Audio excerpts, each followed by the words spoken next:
My name is Obakeng Sepeng, and I just want to welcome you to this webinar session that we are having this afternoon. As we've seen on the invite, the webinar of today will be about presenting a new book that deals with school food nutrition. So we all know that our National School Nutrition Program feeds over 9 million learners each and every day. And today we have one of the editors, Dr. Dorte Ruge. She will be presenting to us about the overview of the book, and she will be joined by her co-authors on the book. So before we start a little bit, I want us to just do a quick introduction. You can just type on the chat on who you are and where you're from, or what are you doing. And we can also just switch on our videos if possible, just for unmute our mics and just to do a welcoming. So welcome everyone. We will just introduce yourself on the chat and we will get started with our first panelist for the day.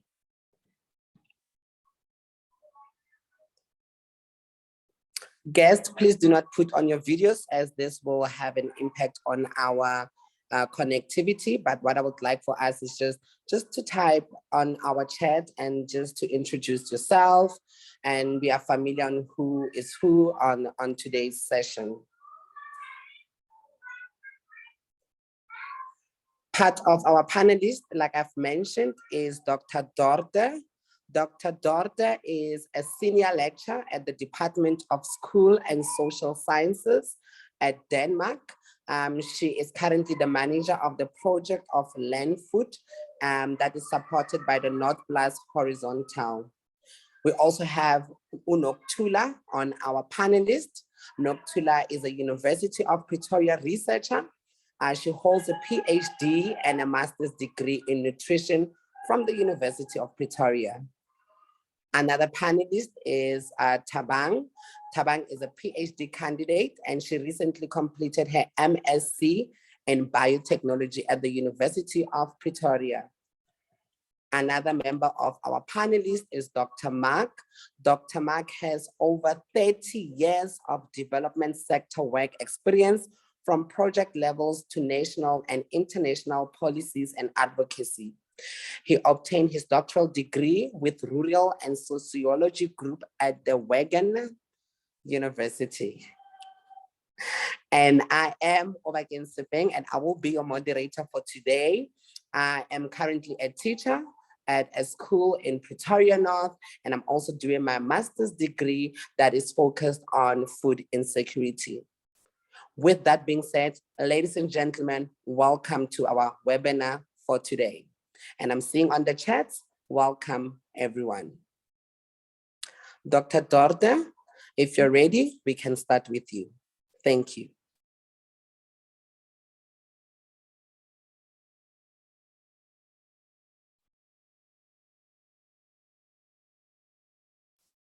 Yes. Oh. Can you see my slides now? Thank you for the invitation, and thank you for the presentation. I'll just give an introduction to the book, School Food Equity and Social Justice. It's a book that provides contemporary examinations of policies and practices relating to school food from 25 countries from an equity and social justice perspective. The book is divided into 3 sections: food, politics and policies, sustainability and development, and teaching and learning about food. I just have to change my view a little bit. Yeah. The idea was to broaden discussions on school food to consider its educational and environmental implications, the ideals of food in schools, the emotional and ideological components of schooling food, and their relationships with home and everyday life.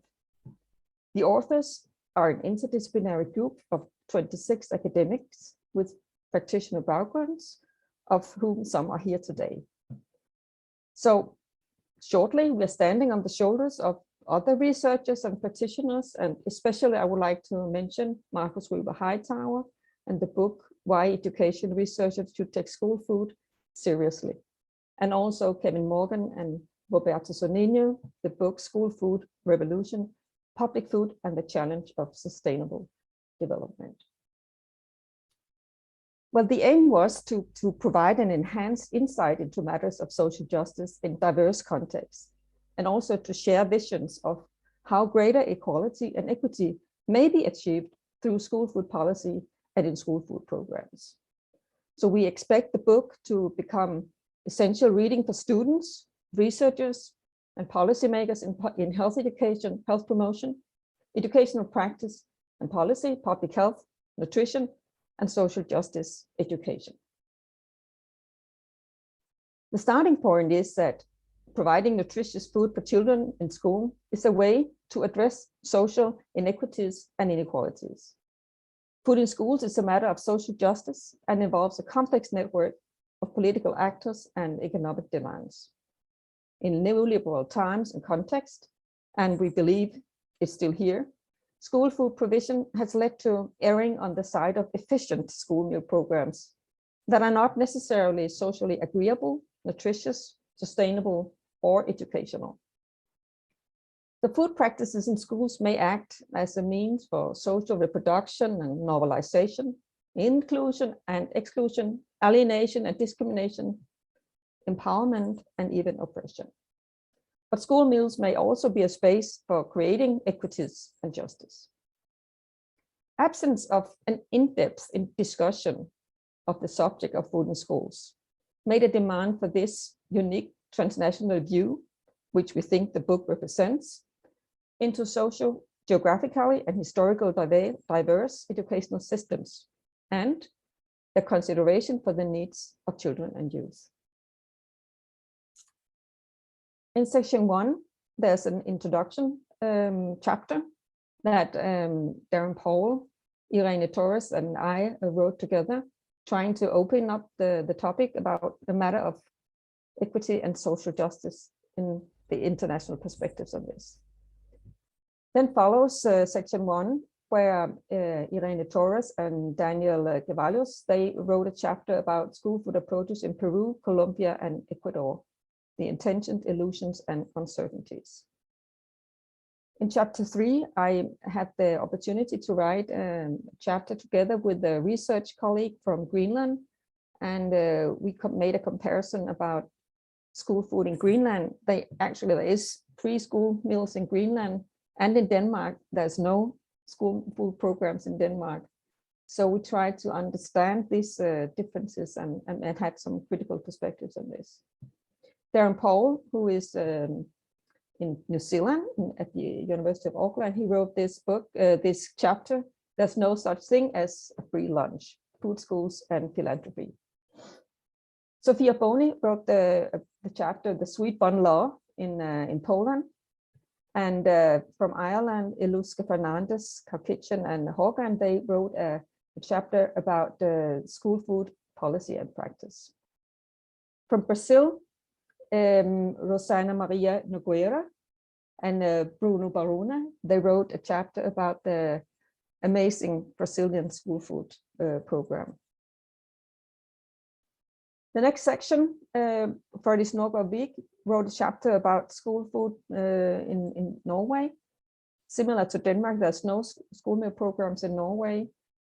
Still, they experience a lot of challenges with hungry children during school days, and they're wondering how they're going to move forward.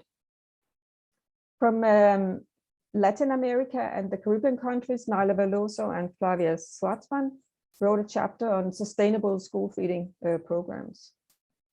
And then the authors here today, you can present yourself, but it's also a very exciting chapter, chapter 10, about school food and the production of a more just and equitable food system in South Africa. From Ghana, and also perspective to South Africa, Michael Adderley, Patrick Bamford, and Kobina and Gertrude Gwensi, they wrote a chapter about how to avoid the child poverty course in Ghana.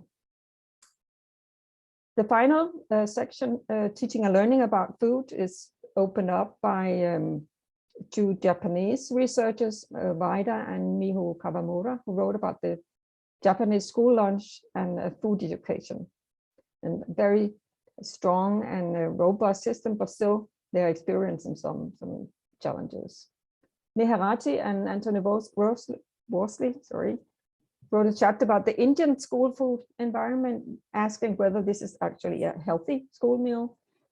And then Lisa Marie Gagliara from Canada wrote about sort of the fooding pedagogies, a more ethnographic approach to school food. Irene Torres and Monica Carlson, they made this chapter 15 about the idea of school meals as an element of educating for viable futures. And then we wrote the final chapter about visions for school food. So as editors, we have challenged inherent inequalities in this global research, and by presenting the contrast between context and concerns in the global north and the global south.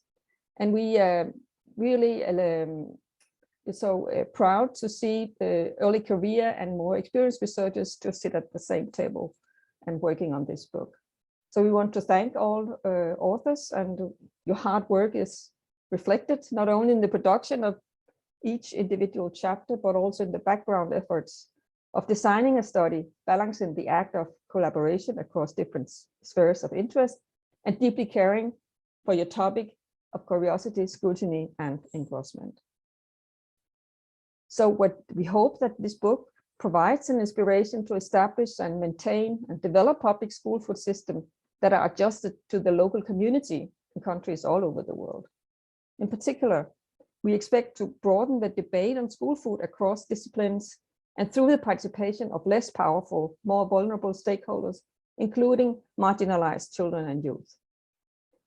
The COVID pandemic has made the existing inequalities in the world more visible and has contributed to increased social injustice. But we still hope that there are some fresh opportunities to transform school food, to create a more equitable, socially just, and sustainable world, and ensure that all children are provided with good food, good education, and a good life. So thank you for your attention. And I'm bringing greetings from co-authors and co-editors, Irene Torres and Darren Powell. Thank you. Thank you very much, Doctor. That was very nice to hear about the good work that the book is doing internationally and all those countries. Ladies and gentlemen who just joined, welcome to the webinar. The YouTube for this webinar, the link for this webinar will be posted. You can see it afterwards. It will be posted on YouTube. So it is currently recorded. And also, if you can check on the chat line, we've posted the link for the book, the currently available. You can just press on the link and then you will be able to get hold of the book. And also, if you have any questions whatsoever for now, please post them in our chat box. We also have one person assisting us to make track of their questions, and we will be able to answer all questions.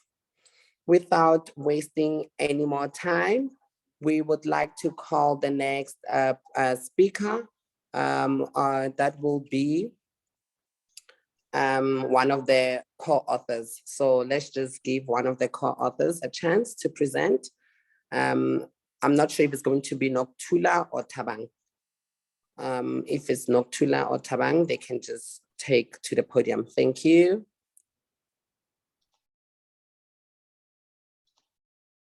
Thank you, Obakeng, and thank you to Dorte for the very nice introduction and brief overview of the whole book and how we have come to get involved. So my task here is just to give a brief overview of the school nutrition program or in South Africa, where it comes from and where we are today, and my co-authors will take over to discuss the rest of the book.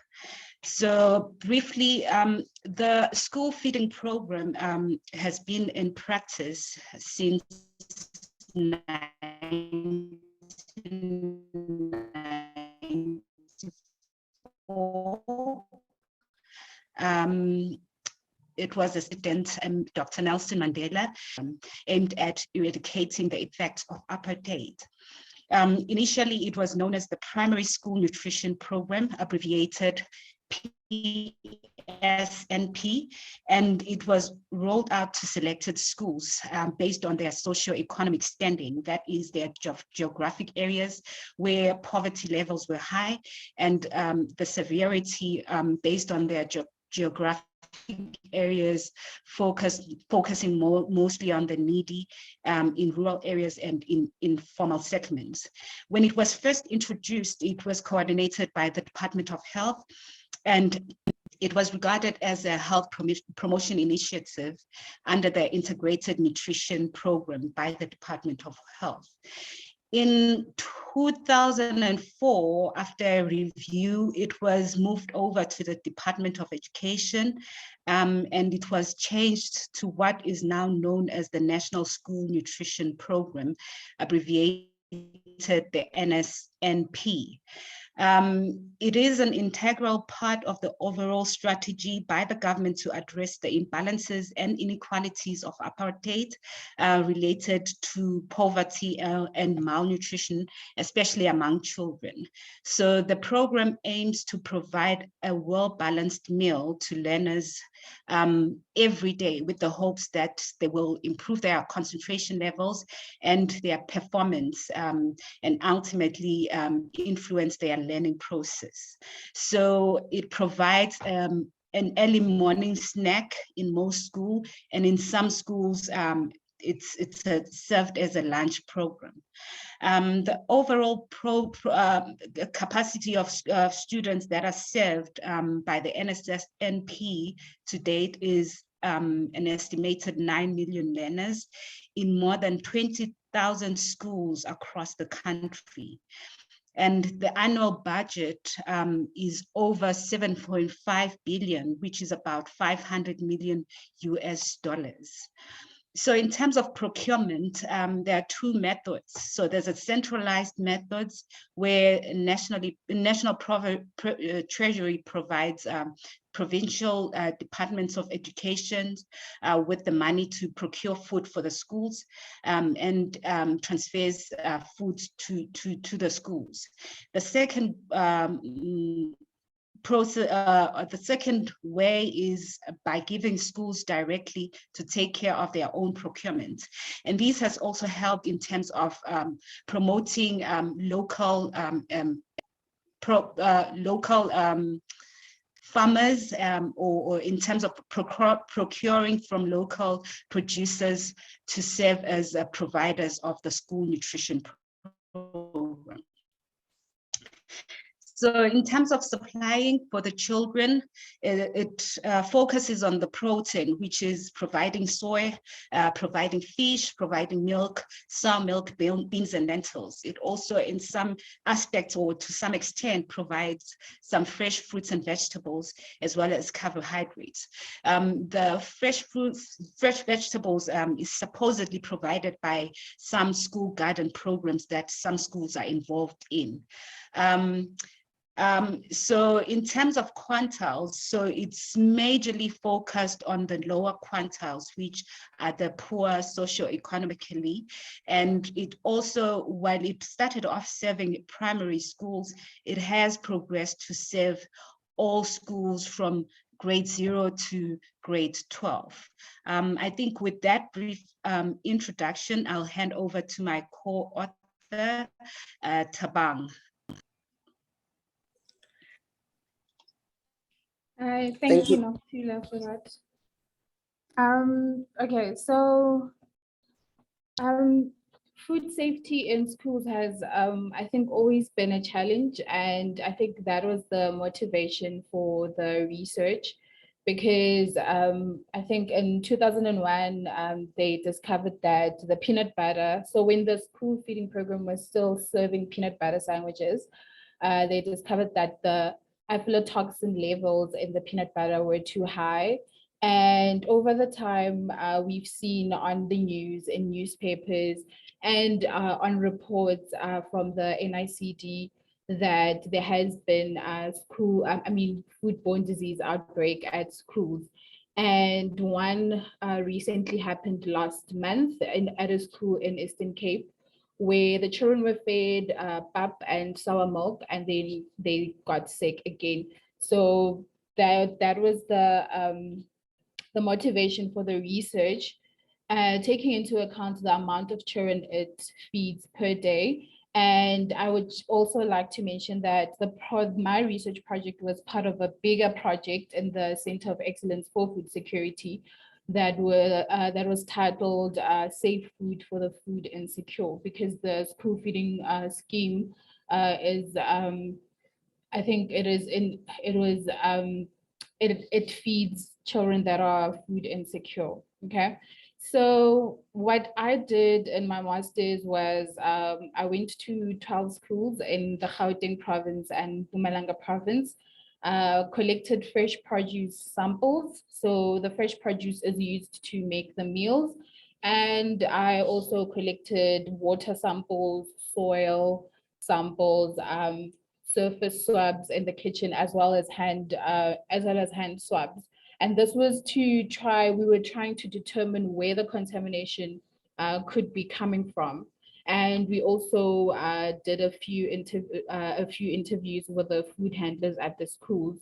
And what we found was that there are concerns here, yes, with some of the potential foodborne pathogens that we found on some of the samples that we collected.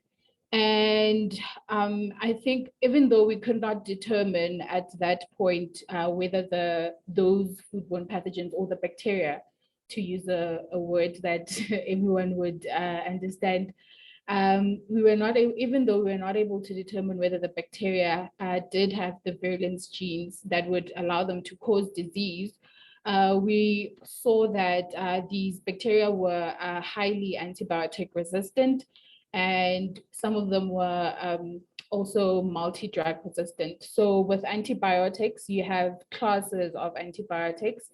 And when a bacteria is resistant to 3 or more classes of those antibiotics, then it is termed, or it is said to be multi-drug resistant. So that is what we saw with my research. And some of the bacteria that we isolated from some of the samples contained or were confirmed to be ESBL producing bacteria. So with ESBL producing bacteria, they contain an enzyme that is able to break down antibiotics. So for example, if a person gets sick and they are given antibiotics, then those antibiotics might not be effective for the treatment of that illness. So with that, yes, the bacteria with a potential to cause disease were found on these samples, and this then corresponds to the reports that we have been seeing. So we do know now that there is a risk involved at the schools with regards to food safety. And I would also like to mention that with cooking, the food is cooked, yes, and that decreases the amount or the number of bacteria in the food. However, contamination may also occur after the cooking has been done and while serving the food. And some bacteria like Staphylococcus aureus produce toxins that are resistant to heat. So even if they are in the food, they would not be killed during the cooking. So I think hygiene is very important in this case, because you have to maintain the hygiene from when you get the food until when it is being served, because contamination might occur at any of those steps. So with the food handlers, I want to say they are the very important people to the program, because they are responsible for handling, storing, cooking, and serving the food. So they play a very huge role in the program. And in our interviews with them, we were able to determine that their general food safety knowledge was satisfactory. However, that did not always correspond to their food safety actions or what they did in the kitchen. And we also saw that even though they had some knowledge on food safety, some of the responses that they gave us during the interviews showed a lack of understanding of certain terminologies, and which requires more in-depth training. And for example, these were knowledge on foodborne pathogens, thawing the food or defrosting and freezing, as well as understanding the difference between clean and sanitized. And this also indicates to us that food safety training offered to the food handlers at the schools needs to be enhanced to support better food safety management practices in future. And we made recommendations in my thesis on how these bacteria or these hazards in the schools can be managed. And I think hygiene was the most important one, hand washing, covering the hair, and no wearing of jewelry in the kitchens, food handlers not coming to work if they are sick, not touching the hair, no coughing or sneezing. So like if you're sick, you have to stay home. And also making sure that, they maintain that hygiene throughout the whole process.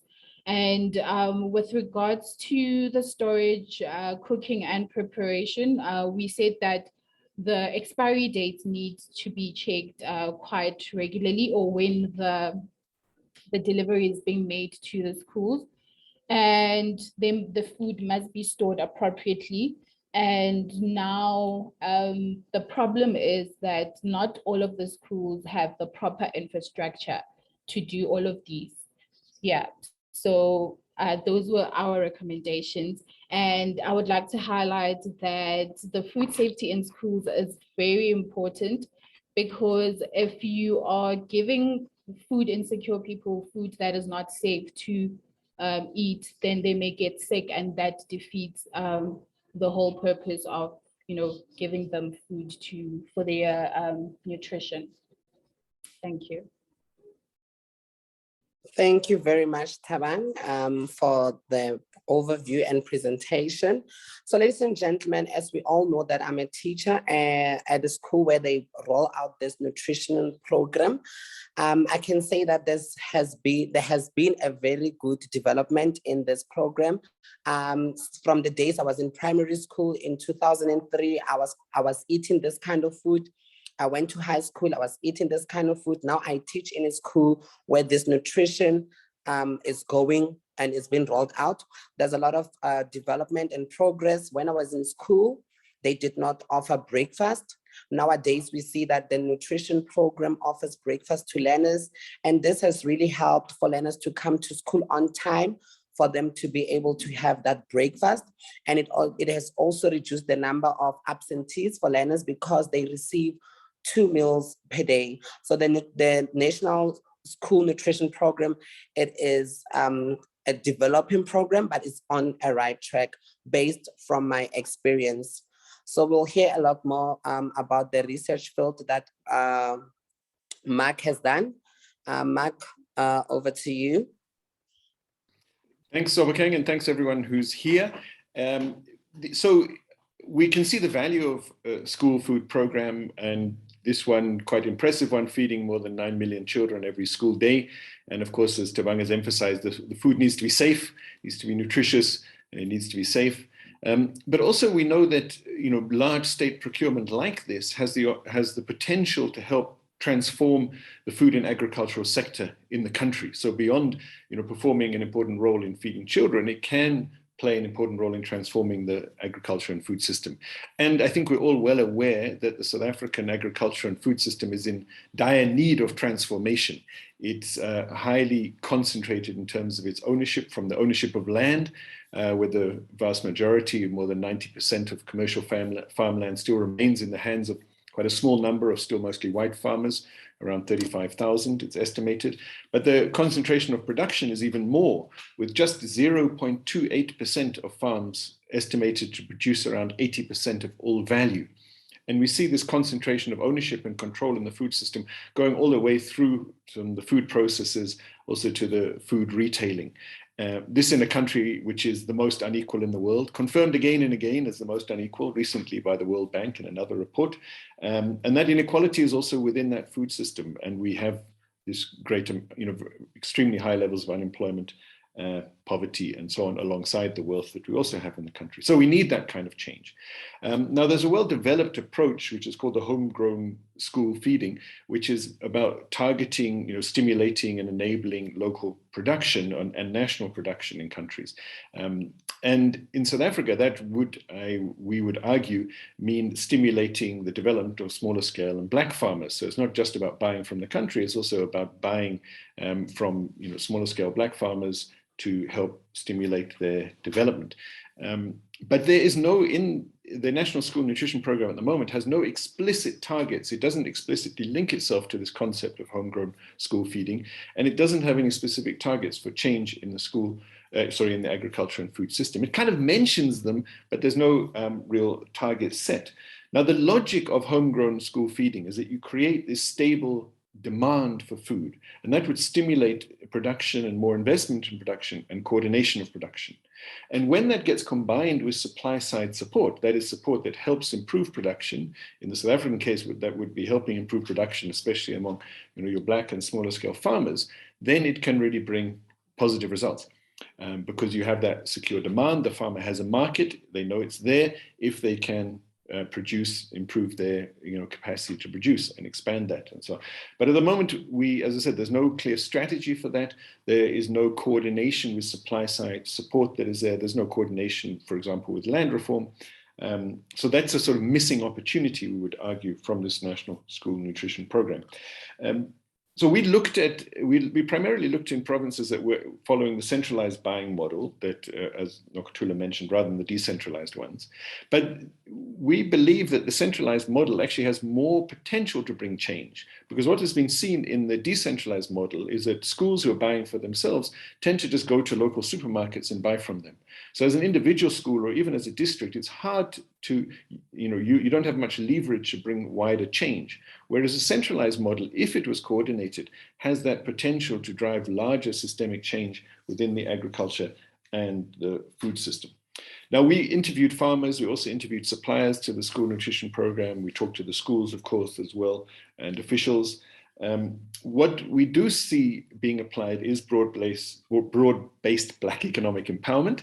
And to some extent, that's quite successful in that in the provinces where we looked, almost all the suppliers were, medium scale Black owned businesses. And the way that it's, they get the role through tendering, and the tenders are broken up so that you get most of the suppliers we talked to are supplying between 10 and 50 schools. So from somewhere around 10,000 to 50,000 meals a day, doing deliveries once a week of the main staples and then twice a week for fresh produce.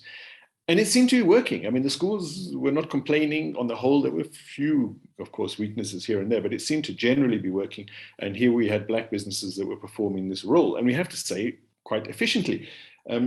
But the problem is that change was not going beyond those suppliers. And there was no clear requirement for it to do so. So those suppliers then went back to the same large wholesalers and farmers to procure the stock. And obviously they did so because this was a reliable source. It made it easier for them to get what they needed to supply the schools. So again, that lack of change. What we saw in Gauteng is that they were saying, well, you should buy 30% of what you're buying from other Black businesses. But the problem is these other Black businesses were also themselves intermediaries. So you'd find someone, a supplier to the schools buying, for example, long life milk from a Black business, but that person in turn is simply buying it from another big producer. So that's actually just adding another step in the process, sometimes some extra expense, and it's still not transforming primary production, whether on the farm or in the food processing. So that's the sort of weakness we would say we saw in the system. But let me just wrap up then with some of our recommendations, because certainly we see enormous potential in this. And I want to emphasize again that the program is impressive, 9 million children, and the government often doesn't sort of claim the successes it does have. We used to criticize the government, but here's a program that I think works. And when you work out from the total budget, the cost of the meals, children are getting a meal for what's about R4.29 a meal, cooked meal, which is just under 30 US cents per meal across the country. That's quite efficient across the whole program. But as I've said, it could drive bigger change. So we had immediate short-term recommendations, which Thabang touched on the first one, which is better training and conditions for our volunteer food handlers. And that would be critical for the food safety as well. And then more fresh produce, which we need in the diet, but also buying fresh produce from Black farmers is the other recommendation, where there are many Black farmers in that space, and that has quite a lot of potential for supporting those Black farmers. In the long term, we need to see the explicit adoption of a home-grown school feeding model that specifically targets support for Black small-scale farmers. And also we need to look at the food quality. There's no real determination or criteria at the moment in terms of food quality, and certainly no criteria at the moment in terms of, for example, buying agroecological and environmentally sound, food produced in an environmentally sound way. So those should become part of the criteria for buying. And we need to really target and monitor change all the way through the food system, right to primary production, not just look at the retail level. At schools, we need to improve water and sanitation infrastructure. And to make this possible, we have to increase budgets, and we have to also improve the government coordination, especially that coordination of supply side support to agricultural development with the demand side on the National School Nutrition Program. Overall, also, there's no national assessments have been done of the program, no independent national assessments. So that needs to be done to see and show the impact for learners educationally, and also to dig more deeply into how we could use this in a transformative way. I would argue, and I think we argue in the chapter, that for this to happen, to have this shift to improved quality of production and of food, we need to see mobilization of a wide range of stakeholders. Who's going to demand this? Who's monitoring it? And I think parents should play a key role in that, along with the team. To say before concluding that we were really impressed with the school feeding in a number of the schools, and the dedication of the food handlers and the dedication of the teachers who voluntarily, in addition to their ongoing tasks, make this all work. So overall, it's an impressive program, but it can do a lot more to transform the agriculture and food system in South Africa. Thank you. Thank you very much, Dr. Marc. We are welcomed by Nokuthula Vilakazi from Social TV. Ladies and gentlemen, we are now moving on to the next segment of our discussion. Feel free, if you have any questions, send them in our chat box, and we will keep the discussion going. I have seen some questions that came through in our Q&A tab. From Nokuthula Vilakazi from Social TV. So Dr. Dorte, there's a question for you. It says, how will this book on school food help communities become self-sufficient? Dr. Dorte? My video is, the host has stopped my video, but I can answer. I think if you would be kind to repeat the question, how the book can become. How will this new book on school food help communities to become self-sufficient? Yeah, that's a good question, because we emphasize the conditions that we share, all of us, sort of basic needs for children in schools. But apart from that, there are huge differences that might mean that it's not possible to transfer this new knowledge. But I would recommend that readers, they actually try to read all the chapters instead of just reading a chapter from their own region, and then try to say, well, actually, maybe there's something here that we could transfer to our context, even though there are large differences across the world. We know that different climate, different economic systems, different everything, and we still have the climate change moving on, unfortunately. So everything has to be very sort of dynamic, but this is a way maybe to have a rapid transfer of knowledge between people who actually know something about school food, like the people involved in the book and the people around them, because most of the authors are in a network too of other people who know about things. So this know-how should be shared. And online communication is a way that we have been using to do this. And maybe we should do this more often. So I'd like to thank you, Marc and Thabang and Nokuthula, for taking this initiative. I'm working myself on an approach that I call the integrated approach, which means that you need to do several things at the same time. Probably you guys, but at least in Northern Europe, you tend to say, well, we'll just take the healthy food and put it in schools, and then we'll leave, and then we won't do anything else. And it doesn't work, you know this. By thinking that you need to do several things at the same time, it opens up for complexity, and you need to sort of acknowledge how to deal with complexity. And an integrated approach to school food systems is a way of looking upon this. I can share a paper with you in the chat that I wrote together with Matthew Jones and Verity Jones from the University of the West of England. They've been working closely with the Food for Life project. Maybe you know that. Thank you very much, Dr. Dorte, for your response, and I hope it is well answered. We also have a question for Thabang. Thabang, they are asking, how can business, through their cooperative social investment initiatives, assist in meeting the challenges of food insecurity and malnutrition? Over to you, Thabang. Okay, I think there are already some businesses that are helping provide the breakfast in the schools. And that is a good initiative. I think more businesses should be getting involved in that. And I think there could also, more people or more businesses can also get involved in assisting the schools or assisting the department in providing the learners who come from homes where they won't have the next meal. I think what we also saw when we went to the schools is that for some children, that is their only meal of the day.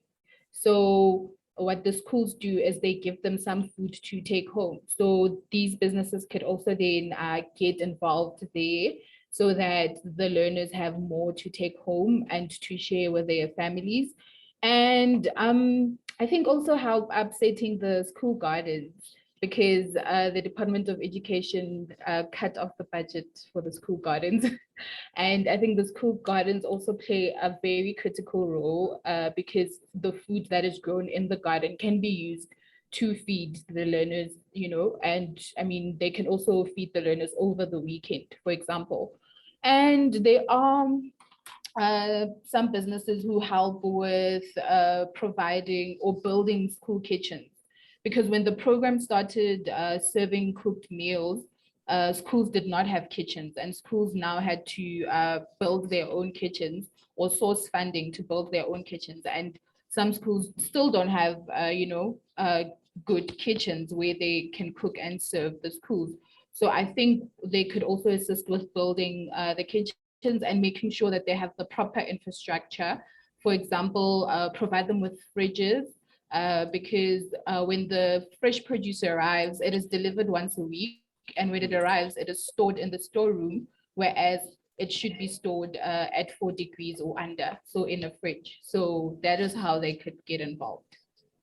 Thank you very much, Thabang. So we need more resources, more investment into the budget cuts, and that can lead to a sustainable school-based nutrition program. Thank you very much, Thabang. We also have a question directed to Nokuthula. It says, since the feeding scheme, the feeding scheme happens Monday to Friday, what about the weekends? How are those hungry learners fed during the weekend? Thank you. That question. It's a great question. I think a lot of people have asked why or how do we address that challenge. I think the biggest answer was given by Dorte when she mentioned that there's no one silver bullet. It's an integrated approach. So we cannot just rely on schools to serve the nutrition of children.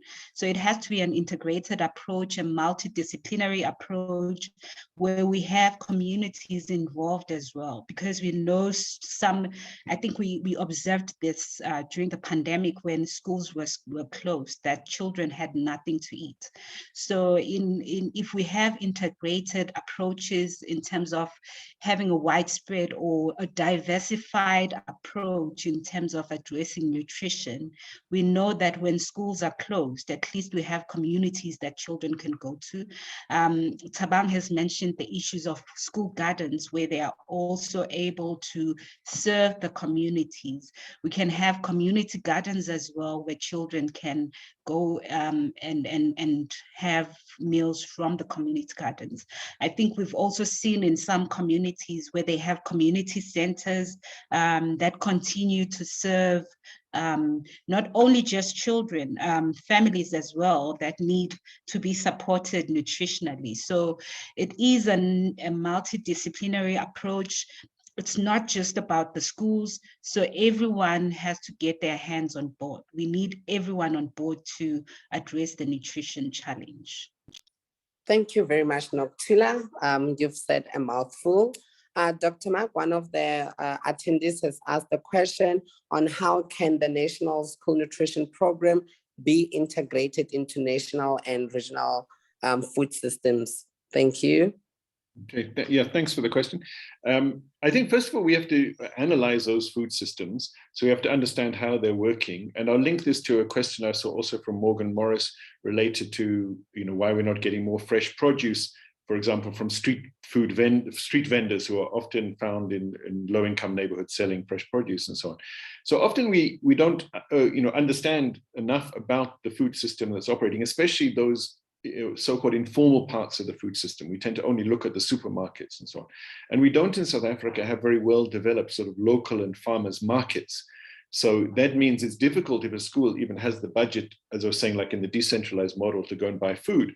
The tendency would be just to go to the supermarket because we don't have those well-developed local markets. So I think we need to be doing that wider holistic food system analysis. And then we have to look at how this particular very large government procurement can fit in with that and can reinforce the sort of more equitable parts of that, how it can reach those Black farmers, how it could involve the street traders who are mostly women, mostly on low incomes, who are selling fresh produce at affordable prices in their neighborhoods and so on. So we need that kind of overall approach. And then it does take this coordination. And I saw someone talked about the working in silos. And yes, governments tend to work in silos. So that needs a little bit of a change of approach from government, where the Department of Agriculture needs to be sitting down with the Department of Basic Education and saying, look, this is, on the one side, this is the demand we're creating. How do we, then build up Black farmers able to meet that demand? So it needs a holistic approach, which the government's not very good at, but we need to work on it. And the government is acknowledging this. They're saying we need that approach. Last year with the UN Food Systems Summit, there was a lot more attention given to food systems approaches, but putting that into practice is not so easy. Can I just add, because I mentioned the question from Morgan on the, he noted the limited amount of fresh produce, and definitely in the menus of the schools, first of all, it's just not, it's very limited. It's like once or twice a week you get an apple, the main sort of vegetable that's being provided is cooked cabbage and butternut and so on. Now, again, I want to emphasize that, we are impressed with the program. I'm impressed with the price point at which they deliver a cooked meal. But yes, we should, for the sake of children, diversify the diet a bit. We should make more fresh produce available. And that is one of the areas where we have easier wins in terms of Black farmers and traders who are in that space. But it takes budget. So I think the government needs to recognize how valuable this program is. Maybe they need to promote it more, because it's as I said, I would say this is a successful program, and we don't hear enough about successes. But maybe it can be better promoted, and then it can be better leveraged for wider change. And I do want to also, again, in congratulating teachers that, and on this question of the weekends, what we saw during the COVID especially was that teachers were taking the initiative to, give food to poorer children from poorer families to take home as well. So in fact, this school feeding, especially when there were, half the number of children at school on certain days, was being used to distribute food more widely into local communities. And teachers know the kids in their class that are from poor families, and they were allowing them to take home food parcels, if you like, which was an additional benefit out of the program. Again, a benefit I haven't really seen spoken about much, but we saw it, I think, in all the schools that we looked at and we visited. This was happening, and this was local initiatives. Thank you very much, Dr. Can I just add to what Marc has said? I think the biggest challenge as well is that we do not see value in our own local produce in terms of our indigenous foods. If you look at the diet, it's mostly sort of modeled to the Western kind of diets. So if we look at our own, I think in terms of diversification, that's a potential where we can go in terms of, making sure that we give the kind of nutrition. I think with my background in nutrition, one of my biggest argument has always been that when you look at food-based dietary guidelines, which most of you would know as the food pyramid, is that you don't see a lot of local foods. If you go to clinics and listen to dietitians advising locals about what foods they need to include, they forget about the food that you see in their yards. So they'll be recommending your broccolis, things that are so foreign to people in rural communities. So one approach is to use our local foods. So we need to diversify our food systems, which is something that came up strongly at the food systems dialogue. So we need to find value in our own. So going back to our unpopular or unused foods is one way that we can also work at. Thank you very much, ladies and gentlemen. I see there's quite a lot of questions flooding in, and we left with about 5, if not 7 minutes. So we'll try to digest everything in all one sitting. There's a question that was posted by Stephen, I think. I just want to quickly get through the question. He was asking that, from Stephen, what is the impact of the school feeding scheme on children's performance in their learning activities, if it's selective of those that are underprivileged and is not affecting their confidence? Based on my noted Marc, based on my experience working as a teacher, the school nutrition program is mainly in poorer schools, quintile 1 to quintile 3, sometimes to quintile 4, meaning that majority of the learners are coming from poor backgrounds, and our lines during break time are full. 95% of our learners go and get their meals at the school. You will find that a learner will have a lunch box, but they will insist on also receiving their food from the school. There is no discrimination whatsoever. We do not force learners, but we are saying every learner is welcome to eat. So there's no discrimination. We don't choose who eats and who does not eat. Marc, over to you.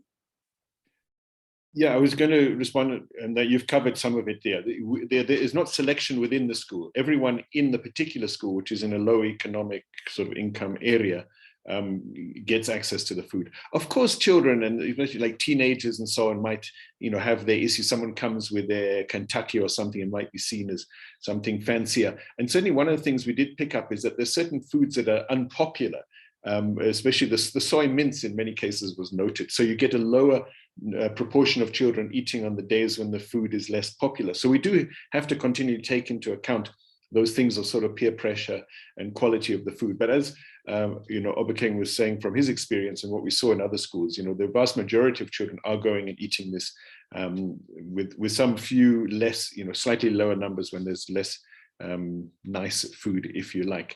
And in terms of the self-esteem issues and so on that are being raised, I mean, we think it is helping self-esteem, because being hungry is not a good situation to be in and doesn't help learning, and therefore also undermines those children's self-esteem. So I think it's helping a lot with that, rather than undermining that.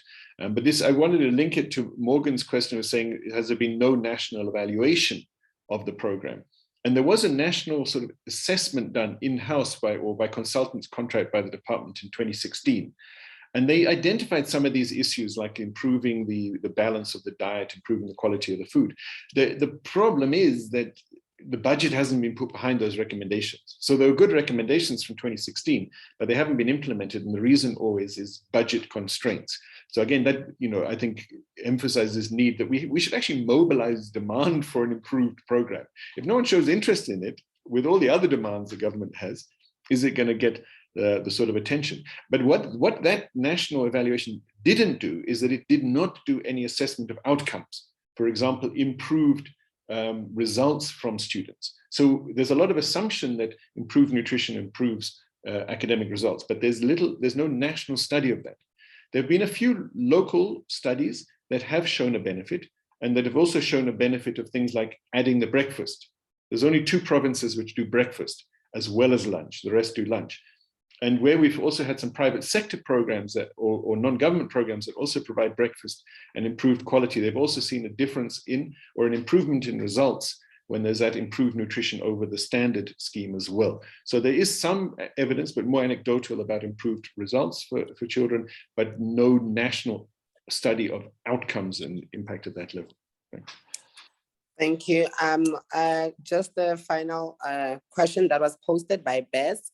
I think if any of the panelists would like to answer it, Bess is basically saying that since we have a national school nutrition program, is there any research being done for tertiary education students, and how can this be implemented in higher education? Isn't that a question for you, Obakeng? I thought you were going to answer that one. I did not. Okay. Just a quick answer into this question. Tertiary institutions are not the same as our basic education system. They are running on their own systems, and taking into account that the traditional notion of higher education in South Africa, it is a place where the elite would go. It is a place where you go and get your degree, and most of the socioeconomic issues such as food insecurities were neglected and never taken into serious consideration. And now we're seeing the emergence of such issues. Little research is being conducted, but I see a lot of scholars looking into it, and hopefully in the next few years we will have sustainable solutions. Thank you. What Obakeng didn't mention is that he's doing his master's looking at food insecurity at a tertiary institution at a university. So he's busy with that bit of research now. And there have been a few other studies, like notably in University of the Free State, but there's been a lack of such studies up to date. Okay, Thabang, after Thabang, we will do a final wrap up from our panelists and a quick answering to any outstanding questions, but we are really out of time. So Thabang, over to you. Yeah, no, I just wanted to quickly answer the question asked by Tiamo about the participants. So I think I mentioned that more training needs to be done in order for them to be able to understand, and also know what they do. And what we did is after the research that was conducted, we actually made posters on the 5 keys to safer food. and that would be placed in their kitchens. So something like that can also be done, which is a constant reminder that you need to, you know, maintain the hygiene. And the criteria that is used to select the kitchen staff. So the food handlers are mostly parents of children who are in the schools. So they are recruited in that way. And I think the ones that I interviewed, not a lot of them had finished school or had a, you know, a degree or a diploma or whatever.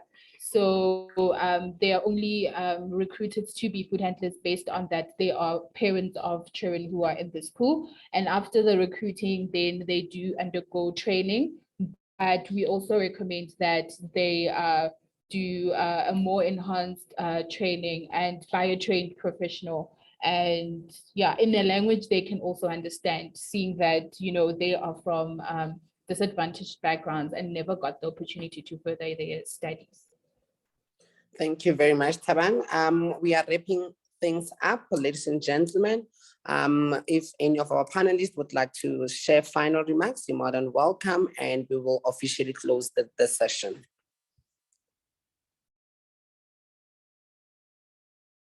So no one wants to, okay, Dr. Marc, over to you. Oh, okay, no, Marc. I'm sure you're giving us a chance. Just to say thanks to all the participants, fellow authors, and for me it's to emphasize this is actually a good program, so we should be building on it. Yeah, definitely. We should do more with it. Yeah. Yes. To transform the food and agriculture system, but we should make sure in doing that we don't also undermine its effectiveness and what it is doing well. So I would love to see more discussion on this. I'd love to see more engagement with the decision makers in government around how we could also improve this, building on the strengths, not undermining the strengths, but realizing more of the potential of it. Thank you, Marc. Thabang, over to you. I would like to say that, yeah, food safety is very important. So in achieving food security, we need to pay careful attention to food safety. And I would also like to thank my supervisors, Professor Kosten, Dr. Stacey Devanaga, and Dr. Erica Duplessis. And I would also like to thank Marc and Nokuthula and also Dorte for the opportunity to take part in this amazing project. Thank you, Thabang. Nokuthula, final remarks. Thank you, Obakeng. I think there's more that's still to come. One miss is that once the students graduate from school or primary school or high school, there's a huge gap when they come to tertiary. You see a lot of dropouts.